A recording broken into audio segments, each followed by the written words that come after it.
Hi welcome to guys channel जहाँ पर आपको मिलते हैं honest reviews insights and everything need to know the best colleges in India. आज की वीडियो में मैं रिव्यू करने वाली हूँ IIM ग्रेटर नोएडा को। देखो IIM ना ग्रेटर नोएडा के अंदर काफ़ी ज़्यादा पॉपुलर कॉलेज है। मतलब अगर आप ग्रेटर नोएडा के कॉलेजेस सर्च करोगे तो IIM का आपने नाम डेफिनेटली सुना होगा, देखा होगा। ये काफ़ी ज़्यादा पॉपुलर कॉलेज है, बट स्टिल स्टूडेंट्स के दिमाग में हमेशा कन्फ्यूजन रहता है कि इसको कंसिडर करना चाहिए, नहीं कंसिडर करना चाहिए। और IIM के देखो काफ़ी सारे कैंपसेस है, जिसमें सबसे ज़्यादा पॉपुलर जो है ना वो ग्रेटर नोएडा और गुड़गांव वाला कैंपस है। तो गुड़गांव वाले कैंपस के बीच में भी कन्फ्यूजन स्टूडेंट्स को रहता है कि गुड़गांव वाला कैंपस चूज़ करे, ग्रेटर नोएडा वाला कैंपस चूज़ करे, और फीस क्या है, प्लेसमेंट क्या है, एक्चुअली में इंटर्नशिप्स लगती हैं कि नहीं, प्रोजेक्ट्स पे वर्क होता है कि नहीं होता। क्योंकि यूट्यूब पे आपको बहुत सारी वीडियोस देखने को मिल जाएंगे IIM के बारे में, जिसकी वजह से स्टूडेंट्स के दिमाग में बहुत ज़्यादा कन्फ्यूजन हो जाता है। पर देखो मैं IIM की ही स्टूडेंट हूँ, सेकेंड ईयर स्टूडेंट हूँ मैं, तो मैं आपको अपना ऑनेस्ट रिव्यू देने वाली हूँ। कौन सी चीज़ें अच्छी हैं वहाँ की, कौन सी चीज़ों पर अभी इंप्रूवमेंट की ज़रूरत है, वहाँ का प्लेसमेंट कैसा है, फीस कैसा है, स्कॉलरशिप मिलते हैं नहीं मिलते, फैकल्टी कैसा है, एजुकेशन क्वालिटी क्या है, जो भी चीज़ें होती है ना जो एक स्टूडेंट को पता होनी चाहिए, वो सब चीज़ों को मैं डिस्कस करूँगी। साथ ही साथ कॉलेज लाइफ, फेस्ट, ये सारी चीज़ें मैं आपको बताने वाली हूँ इस वीडियो के अंदर। अगर आप वीडियो को एंड तक देखते हो तो आपको IIM को लेकर कोई भी डाउट नहीं बचेगा, सारा मैं आपका कन्फ्यूजन क्लियर कर दूँगी। बाकी देखो, अगर आप ऑल ओवर इंडिया में कहीं भी कॉलेजेस सर्च कर रहे हो तो उसके लिए आप मुझे डायरेक्टली कॉन्टैक्ट कर सकते हो। मैं आपको प्रॉपर गाइडेंस प्रोवाइड कर दूँगी, फिर वो चाहे एडमिशन से रिलेटेड हो, स्कॉलरशिप से रिलेटेड हो, मैं आपको प्रॉपर गाइडेंस प्रोवाइड कर दूँगी। स्टूडेंट्स हमेशा कंफ्यूज होता है क्योंकि उनको नहीं समझ में आता कि अपनी जेई के परसेंटाइल को बेस्ट कैसे यूज़ करें। 12th में उनका कुछ स्कोर होता है, जेई में उनका कुछ स्कोर होता है, एंड उनको नहीं समझ में आता कि कैसे कौन से काउंसलिंग में अप्लाई करना है, कैसे अप्रोच करना है, कौन सा स्कॉलरशिप बेस्ट रहेगा। अगर आपको इनमें से कोई भी डाउट हो, नहीं समझ में आ रहा है, तो उसके लिए आप मुझे डायरेक्टली कॉन्टैक्ट कर लेना एंड मैं आपको प्रॉपर गाइडेंस प्रोवाइड कर दूँगी, प्रॉपर हेल्प कर दूँगी। अब चलो फटाफट से वीडियो को स्टार्ट करते हैं। IIM देखो 1993 के अंदर इस्टेब्लिश हुआ था, लेकिन 2022 के अंदर इसको यूनिवर्सिटी का स्टेटस मिला। मतलब अपना एक करिकुलम एग्जाम अभी खुद से कंडक्ट करवाते हैं। यहाँ पे आपको बहुत सारे प्रोग्राम्स देखने को मिल जाएंगे, 20+ प्रोग्राम्स यहाँ पे रन होते हैं, UG, PG, PhD, बहुत सारे प्रोग्राम देखने को मिलते हैं। बट जो सबसे ज़्यादा जो पॉपुलर प्रोग्राम है वो BTech और MBA ही है। मैं BTech के बारे में बात करने वाली हूँ। यहाँ पे स्टूडेंट भी यहाँ पे काफ़ी सारे पढ़ाई करते हैं। स्टूडेंट क्राउड आपको देखने को मिलेगा, मैं ऐसा नहीं बोलूँगी कि बिल्कुल भी क्राउड नहीं है, क्राउड आपको भर भर के यहाँ पे मिलेगा। बट अगेन यूट्यूब पे ना बहुत सारे वीडियोस मैंने ऐसे देखे हैं जो बहुत ज़्यादा एग्जैजरेट कर देते हैं कि बहुत ज़्यादा ही क्राउड है। ऐसा भी नहीं है, VIT जितना क्राउड आपको नहीं देखने को मिलता। हाँ 3-4 हज़ार स्टूडेंट्स आपको यहाँ पे देखने को मिलेंगे, वो तो है ही, बट हाँ बहुत ज़्यादा स्टूडेंट्स ऐसा भी नहीं है कि 7-8 हज़ार स्टूडेंट्स आपको यहाँ पे मिलेंगे, ऐसा सीन बिल्कुल भी नहीं है। अगर इसके एक्रेडिटेशंस की बात करूँ तो उसको सारे अप्रूवल रिकॉग्नाइजेशन मिले हुए हैं। इसको AIU का अप्रूवल मिला हुआ है, UGC भी ये रिकॉग्नाइज्ड है। तो इसकी ब्रांड प्रेजेंस जो है नॉर्थ इंडिया में काफ़ी अच्छी है मैं बोलूँ। अगर इसकी रैंकिंग्स की मैं बात करूँ तो इसको अभी तक कोई टॉप 10 इंस्टीट्यूट की रैंकिंग नहीं मिली हुई है। NRF रैंकिंग इसको अभी नहीं मिली हुई है। बहुत सारे प्राइवेट रैंकिंग्स हैं बट उसको हम डिस्कस नहीं करेंगे। बहुत सारे स्टूडेंट्स को फ़र्क पड़ता है NRF रैंकिंग में, तो हाँ मैं चीज़ क्लियर कर दूँ, NRF रैंकिंग नहीं है। आप इसको मिड लेवल का ऑप्शन कंसिडर कर सकते हो दिल्ली NCR में। फीस की अगर मैं बात करूँ तो नॉन CSE ब्रांच की जो टोटल फीस है वो 8 लाख है, और अगर आप CSE ब्रांच लेते हो तो उसकी टोटल फीस जो है वो 9 लाख के अराउंड चली जाती है।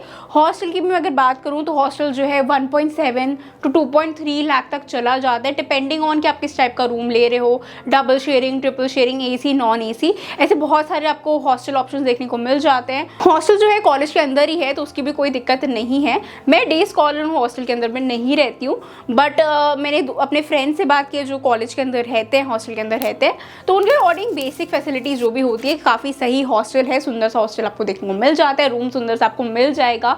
जो भी सारी बेसिक फैसिलिटीज़ होती है, सिक्योरिटी, वाईफाई एंड जो भी बेसिक स्टूडेंट को ज़रूरतें होती हैं उन सब का ध्यान रखा गया है, वो सारी फैसिलिटीज़ आपको मिल जाती हैं। बाकी देखो, अगर आपको हॉस्टल कॉलेज के अंदर नहीं भी लेना, क्योंकि थोड़ा सा एक्सपेंसिव है हॉस्टल, फीस थोड़ी सी ज़्यादा ही है 1 साल की, तो अगर आपको हॉस्टल नहीं लेना तो नियर बाय भी आपको बहुत सारे हॉस्टल्स और PGs मिल जाएंगे विदिन 1 किलोमीटर, तो आप वो भी ले सकते हो। मतलब वॉकिंग डिस्टेंस पे ही आपको काफ़ी सारे हॉस्टल PGs मिल जाएंगे, तो आप वो भी ऑप्ट कर सकते हो। अब फीस भी देखो कुछ को हो सकता है हाई लगे, क्योंकि ग्रेटर नोएडा में काफ़ी ऐसे कॉलेजेस हैं जिसकी GL बजाज, गलगोटियाज, NIT, जिनकी फ़ीस जो है वो 9 लाख से कम है। बट देखो जो सबसे अच्छी बात मुझे लगती है IIM के बारे में, और मैं हर वीडियो में बोलती हूँ, अगर आपने कभी भी कोई भी मेरी वीडियो देखी होगी जिसमें मैंने IIM के बारे में बात की होगी, तो मैं स्कॉलरशिप को हमेशा मेंशन करती हूँ, क्योंकि इनका स्कॉलरशिप काफ़ी अच्छा है। आपको हर कैटेगरी की स्कॉलरशिप मिल जाएगी, girls scholarship, sports scholarship, and like 12 के बेसिस पर, JEE के बेसिस पर, CUT के बेसिस पर हर तरीके की स्कॉलरशिप मिल जाती है आपको। 12th में अगर आपके 96% एंड अबव आए तो आपको 100% स्कॉलरशिप मिल जाती है, 90 to 95% के आसपास है तो 80% स्कॉलरशिप। CUT में भी सेम है, 95 to 90% एंड अबव पे 40% स्कॉलरशिप है। JEE की परसेंटाइल की बेसिस पर भी स्कॉलरशिप है, 80 to 95 परसेंटाइल पे आपको 40% मिल जाता है, 70 to 80 परसेंटाइल पे 20%, और ऐसी बहुत सारी और स्कॉलरशिप है। स्कॉलरशिप के बारे में अगर आपको डिटेल इन्फॉर्मेशन चाहिए हो तो आप मेरे से एक बार डायरेक्टली कॉन्टैक्ट कर लेना, क्योंकि स्कॉलरशिप में प्रॉब्लम क्या होती है बहुत सारे स्टूडेंट्स के साथ, और मेरे फ्रेंड्स के साथ भी चीज़ हुई है कि जो फर्स्ट ईयर में वो क्या है बिना देखे अच्छे से एक्सप्लोर करे बिना स्कॉलरशिप ले लेते हैं, एंड उसके बाद क्या होता है उनकी स्कॉलरशिप जो है वो सेकंड ईयर थर्ड ईयर में कंटिन्यू नहीं हो पाती, क्योंकि टर्म्स एंड कंडीशंस होते हैं। अगर आप वो एलिजिबिलिटी क्राइटेरिया नहीं फुलफिल कर पाते हो तो सेकंड ईयर थर्ड ईयर तक वो स्कॉलरशिप आपकी नहीं चलेगी, राइट। तो अच्छे से स्कॉलरशिप के बारे में अगर आपको इन्फॉर्मेशन चाहिए हो, अगर क्योंकि बहुत सारे बच्चे 2-3 स्कॉलरशिप के लिए भी एलिजिबल हो जाते हैं, तो अगर आपको प्रॉपर इन्फॉर्मेशन चाहिए हो, गाइडेंस चाहिए कि कौन सी बेस्ट स्कॉलरशिप रहेगी आपके प्रोफाइल के अकॉर्डिंग, मार्क्स के अकॉर्डिंग, तो आप मुझे एक बार डायरेक्टली कॉन्टैक्ट कर लेना, मैं आपको बता दूंगी। एडमिशन प्रोसेस के बारे में बात कर लेते हैं। तो एडमिशन प्रोसेस बहुत ज़्यादा टफ नहीं है। मिनिमम एलिजिबिलिटी क्या है कि आपके 60% मार्क्स होने चाहिए PCM के अंदर। यहाँ पे JEE के बेसिस पर, CUT के बेसिस पर, 12 बोर्ड के मेरिट के बेसिस पर एडमिशन होता है, डायरेक्ट एडमिशन भी है, तो बहुत ज़्यादा एडमिशन टफ नहीं है, इसलिए काफ़ी सारे स्टूडेंट्स के लिए काफ़ी अच्छा एक बैकअप ऑप्शन भी बन जाता है। प्लेसमेंट की अगर मैं बात करूं तो एवरेज पैकेज 6 to 7 LPA जाता है, हाईएस्ट पैकेज 26 LPA गया है। प्लेसमेंट रेट जो है वो अराउंड 90% है। TCS, Wipro, Infosys, Accenture, Deloitte, EY, HCL जैसी कंपनीज भी यहाँ पे रिक्रूट करने आती हैं। और ब्रांचेस जैसे कि मैकेनिकल, सिविल, उनमें जो प्लेसमेंट है CSE से वीक ही आपको देखने को मिलेंगे, तो मैं आपको यही सजेस्ट करूँगी CSE जैसी ब्रांच ही टारगेट करो। बाकी अब बात कर लेते हैं फैकल्टी के बारे में, एजुकेशन क्वालिटी के बारे में। तो देखो मोस्ट ऑफ जो फैकल्टी है उनके पास PhD डिग्री आपको देखने को मिल जाती है। काफ़ी हेल्पफुल फैकल्टी मुझे लगता है, क्योंकि मैं मतलब अगर डाउट पूछने जाती हूँ तो 99% चांसेस यही होते हैं कि फैकल्टी आपकी हेल्प कर देता है, डाउट क्लियर कर देता है।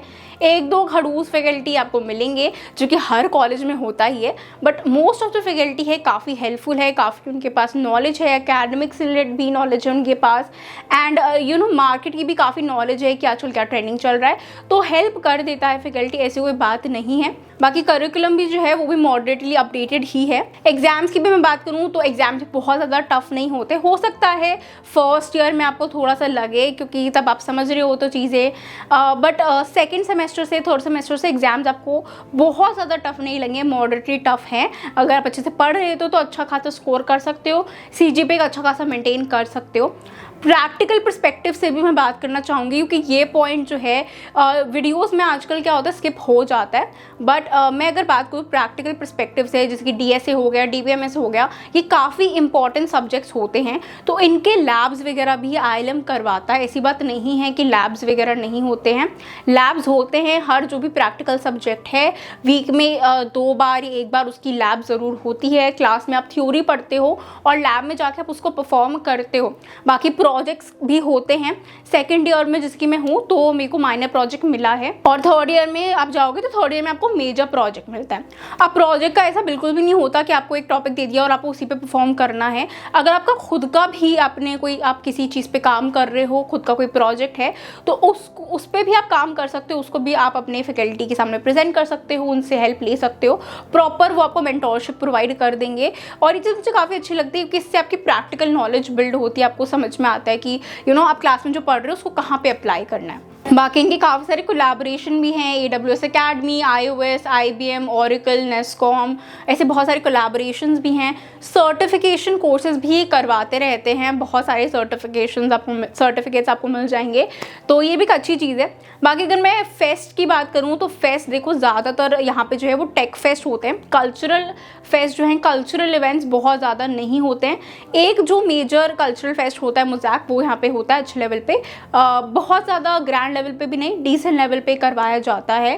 पर ज़्यादातर टेक इवेंट्स होते रहते हैं, मतलब ओवर दी ईयर काफ़ी सारे टेक इवेंट्स हुए हैं और आपको देखने हर 1-2 महीने में कोई ना कोई टेक इवेंट या कोई लाइक कॉन्टेस्ट वगैरह पार्टिसिपेशन के लिए होते रहते हैं। बाकी देखो कैंपस लाइफ की अगर मैं बात करूँ कि कैंपस लाइफ कैसी होती है, तो देखो हॉस्टल के अंदर आपको रिस्ट्रिक्शन देखने को मिलते हैं जो नॉर्मली सिक्योरिटी के लिए होते हैं, वो सारे आपको रिस्ट्रिक्शन देखने को मिलेंगे।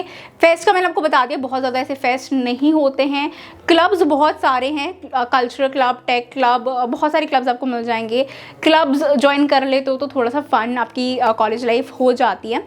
कॉलेज के अंदर की अगर मैं बात करूँ तो देखो स्ट्रिक्टनेस है बहुत ज़्यादा, जेल बाजार जितना भी नहीं है, लेकिन बहुत ज़्यादा आपको फ्रीडम भी नहीं देखने को मिलती है। 9 to 5 आपकी क्लासेस रहेंगी तो शेड्यूल थोड़ा सा हेक्टिक हो जाएगा, असाइनमेंट्स भी करने पड़ेंगे, प्रोजेक्ट्स भी करने पड़ेंगे, तो थोड़ा सा हेक्टिक शेड्यूल होगा। बट ये भी देखो इम्पॉर्टेंट है, थोड़ा सा हसल करना ही पड़ेगा आपको। अगर अच्छा CGPA मेंटेन करना है, अच्छी खासी प्लेसमेंट लेनी है तो थोड़ा सा हसल करना पड़ेगा। बाकी देखो प्रोज की बात कर लेते हैं, कौन सी अच्छी चीज़ें। देखो यूनिवर्सिटी जो है वो काफ़ी टाइम से इस्टेब्लिश्ड है, ऐसी बात नहीं है, नया यूनिवर्सिटी है तो इनके पास अकेडमिक एक्सपीरियंस काफ़ी अच्छा है। इंफ्रास्ट्रक्चर भी डिसेंट ही है, बहुत ज़्यादा हाईटेक भी नहीं है, पर उन्होंने काफ़ी अच्छे से मेंटेन किया हुआ है। स्कॉलरशिप के बहुत सारे आपको ऑप्शंस मिल जाते हैं, इंडस्ट्री एक्सपोजर भी अच्छा खासा मिल जाता है, दिल्ली NCR का लोकेशन है, एंड क्लब कल्चर भी देखो मिल जाता है आपको। कॉन्स की बात करूँ तो देखो अगर आप हॉस्टल की जो फीस है वो हाई चली जाती है। प्लेसमेंट भी नॉन CC ब्रांचेस के उतना ज़्यादा अच्छा नहीं है।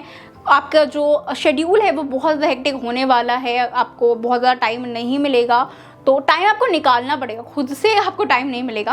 बाकी देखो 75% अटेंडेंस का क्राइटेरिया भी है, तो उसको भी मेंटेन करना थोड़ा सा डिफिकल्ट हो जाता है। और एकेडमिक प्रेशर भी हाई रहने वाला है, करिकुलम भी थोड़ा सा रिजिड ही है, तो ये सारी थोड़ी से कॉन्स मुझे लगते हैं। बाकी देखो अगर आप ग्रेटर नोएडा की साइड कॉलेज सर्च कर रहे हो जहाँ पे बहुत ज़्यादा एडमिशन में दिक्कत ना हो, बहुत ज़्यादा हाई कट ऑफ ना जाता हो, स्कॉलरशिप भी अच्छी खासी मिल जाए, बजट भी लिमिटेड हो, तो I think IIM greater Noida काफ़ी अच्छा एक ऑप्शन है। एक पॉइंट जो मैंने वीडियो को स्टार्टिंग में बोला था कि स्टूडेंट्स कंफ्यूज होते हैं गुड़गांव वाले कैंपस में, मैं हमेशा ग्रेटर नोएडा वाला कैंपस आपको रेकमेंड करूँगी, क्योंकि दोनों जो कैंपस है उनकी जो अपॉर्चुनिटीज़ हैं वो ऑलमोस्ट सेम है, एजुकेशन क्वालिटी भी सेम है, करिकुलम भी सेम है, सब कुछ सेम ही है।